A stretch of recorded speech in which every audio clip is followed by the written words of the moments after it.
The Bears are back. Well, kinda. Well, like, the Perth Bears are coming into the competition in 2027, so not the North Sydney Bears that we know and love. But the biggest recruitment drive ever needed in NRL history starts right now.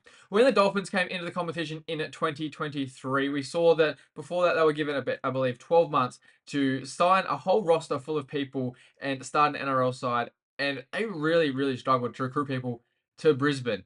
Now the Perth Bears are going to be trying to recruit 30 players over to the other side of the country without a head coach at the moment, without any sort of backing and staff currently at the moment, as I made this video at the beginning of May 2025.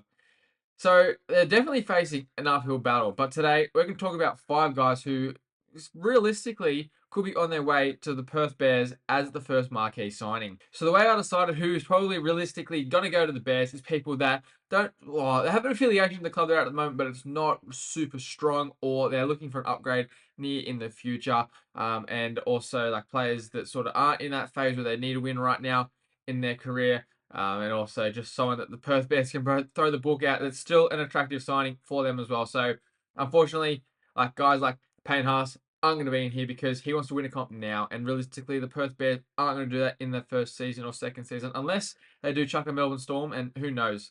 Like those kind of things can happen. Funny game, rugby league, as they always say.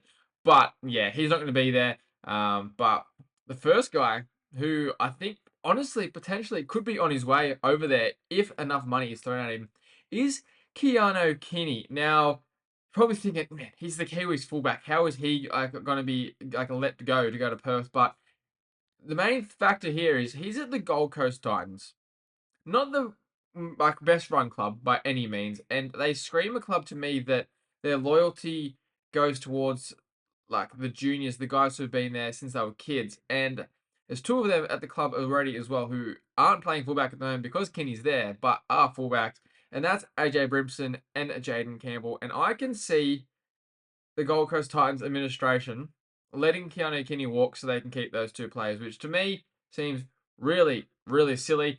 And obviously, if I was in the Titans admin, I would not be doing it, that's for sure.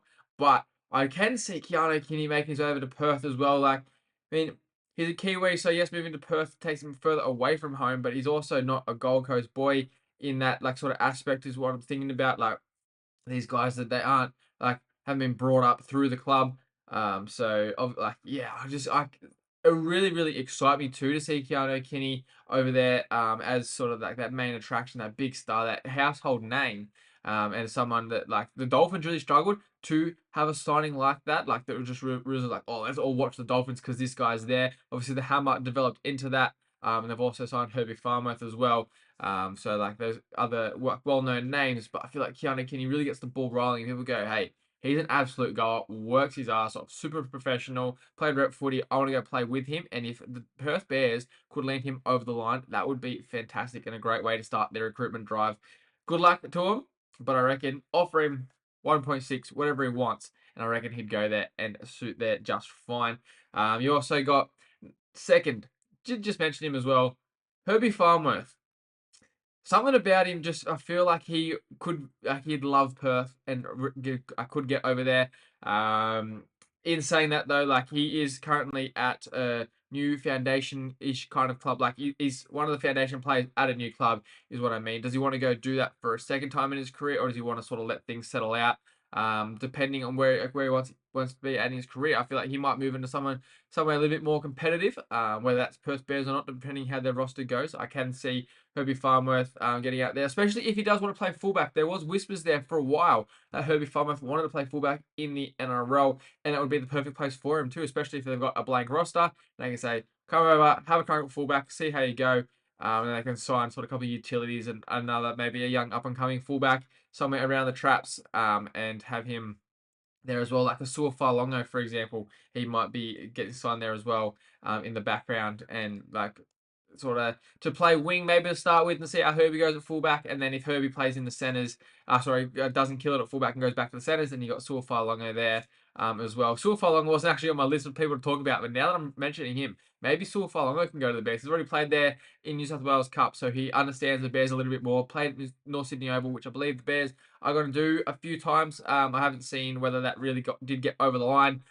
with this contract, but it would be good if it did. And so I get footy back to North Sydney Oval. So Suafa'alongo, there's one for you, maybe. My third on the list, someone who's like at the moment in the headlines and is on the move, and that is Lachlan Galvin. Now, one of his major issues at the moment, because he's saying it's not about the money at the moment, he just wants to get out of the Tigers, doesn't feel like he can develop his best footy there. So maybe if the Perth Bears decide to hire like a Brad Arthur or something like that, someone who's known as really good development coach for them, then maybe Lachie Galvin could be over there. He also like wants to play Lachlan Galvin ball, from all reports, and if he's the marquee signing, he'll be given the keys. But like, Lachie, this is your team. How do you want us to play? How do you want to play? Go ham.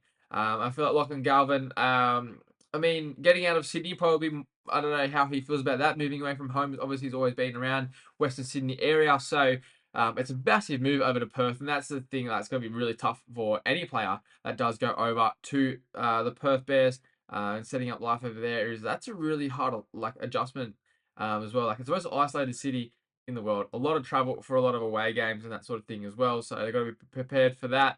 If you think like the Warriors have a fair bit of trouble, wait till Perth get into the comp.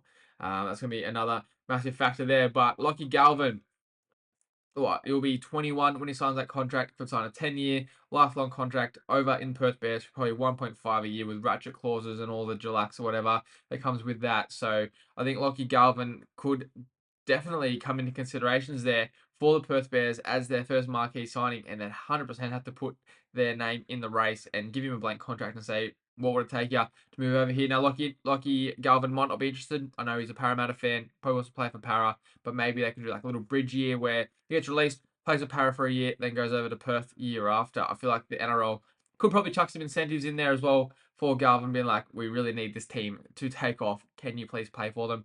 The next two guys aren't like those massive kind of names. Like obviously Keano, Kini, and Herbie Farnworth are rep players, and Lachie Galvin is a future rep player. He's just so good for his age. And these next two guys aren't quite at that tier of competition player, but they're probably that step just under, where if there was a few injuries and stuff that came up in rep teams, and they played like and they got picked, they'd definitely do a job. First one is Connor Tracy. Obviously, Kennery Bankstown Bulldogs fullback at the moment, and the whispers of the Bulldogs wanting a new fullback never seem to go away. And I feel like it's probably a bit disrespectful to Connor Tracy, who has definitely really improved his game over the last couple of years under Cameron Soraldo. And depending, I suppose, like a lot of this really depends on who the coach is going to be at the Perth Bears, because you're not going to sign for a club if you don't know who the coach is. So obviously, that's probably the most important signing. There's not that many really good coaches sitting around the traps there. Otherwise, there'd be some NRL clubs at the moment who'd be getting rid of their coach. Anyway, we're getting off track. Connor Tracy, very, very handy fullback in the competition. Now, if you look, probably talked about the top 5 fullbacks in the NRL, his name's not really going to come up. But if you talk about the top 10 fullbacks, then I feel like Connor Tracy starts to come into consideration. But when you talk about the most consistent fullbacks, then all of a sudden Connor Tracy's name starts to get mentioned up near the top of those lists there. So I feel like it's definitely someone that the Perth Bears could look to sign, even just for club standards and professionalism as well. Because Connor Tracy, he seems like one of those guys who, like, week in, week out, is working his absolute bum off. Now, Connor Tracy at the start of his career had so many injuries. Like that's one of the reasons why Connor Tracy is probably still underrated, because you go, oh, well, where's he been? But he's been in rehab for about 3 or 4 years consecutively, and that's the kind of bloke that you want leading a club. That guy who went through so much adversity and has so much ticker and heart, and he's like wants to just all he wants to do in his life is just go out there and enjoy every single game of rugby league he can play to his absolute fullest potential, and that's a great signing for any club. And similar to if they did land Keano Kini, Connor Tracy obviously been playing fullback for the Bulldogs, but he can play wing, centre, 5'8", wherever you want, really. So it's another really handy signing that you can kind of build a team around, saying, well, Connor Tracy can plug a few holes here and a few gaps if some other guys don't work out in their position. So I was Herbie Farnworth. I was talking about playing fullback, not Keano Kini. But obviously, who would play fullback too, but you know what I mean. Last player, player number 5, who definitely could be on the move to get himself a proper firming starting gig, could be Tyran Wishart. Now, obviously, he is a surfy kind of dude. Loves to go out for a surf, which Perth does provide. A bit sharky over in West Australia too, but hey, that's neither here nor there. Could be signed as a 9 or as a 7. I feel like Tyran Wishart's at that stage of his career where he's really developed his game at the Melbourne Storm. Obviously, his 2025 season hasn't got off to the best start, of dizzying heights that he saw in 2024, where he got picked for the Prime Minister's 11. And on top of that, there was lots of shouts for him to be getting picked for the New South Wales Blues, which is just crazy, but that's the kind of form he was in. So potentially, like, we've seen the potential of Tyran Wishart. So I reckon now the next challenge for him in his career is to go and show that he can be a starting halfback or a starting hooker, starting spine player, and really take team on his back to glory of the finals and potentially even a premiership for the Perth Bears, which I reckon would be sensational within the first couple of seasons and would really get them off to a nice track. I reckon, hey, their challenge is if the Dolphins have made the finals by 2027, let's try and beat them to their first finals appearance. So there's some players that are sort of off contract in 2027, particularly around the spine that I reckon the Dolphins could go after because obviously I feel like you want to build out your spine first, and then you can go from there. Now, there is a lot of big name players that are off contract going into 2027 that Perth Bears should definitely be entering negotiations with. But first thing they need to do is sign a coach, and then just go out and just throw the book at as many players as they can. And hopefully, unlike the Dolphins, they don't swing and miss at a lot of the big name stars and get used in negotiations to bump up their price. But I feel like being over in Perth, like the NRL should be putting in some incentives for players to go over there that are sort of out of the contract a sense. Like I know it's a bit unfair and that sort of thing to other like clubs that are trying to build up, but if the Perth Bears want to get off the ground, they need a team, and they need a team before 2027, which gives them 18 months. Not a hell of a lot of time, but I hope they can get a pretty good squad, and I hope the Perth Bears go good and bring back one of the most iconic jerseys and names back into the NRL with already a really, really strong foundation and starter base. So who do you reckon the Perth Bears should be going out and trying to sign for the 2027 NRL season in their inaugural year? You chuck that down in the comments and I'll see how realistic it is. Try and keep it as realistic as possible. Like obviously there's a lot of guys that are off contract that are probably just going to re-sign as well for their current clubs because of that loyalty aspect. But I tried to make this as realistic as possible. So make sure you chuck down your preferred signing for the Bears. Bears fans, welcome back to the NRL. Cheers.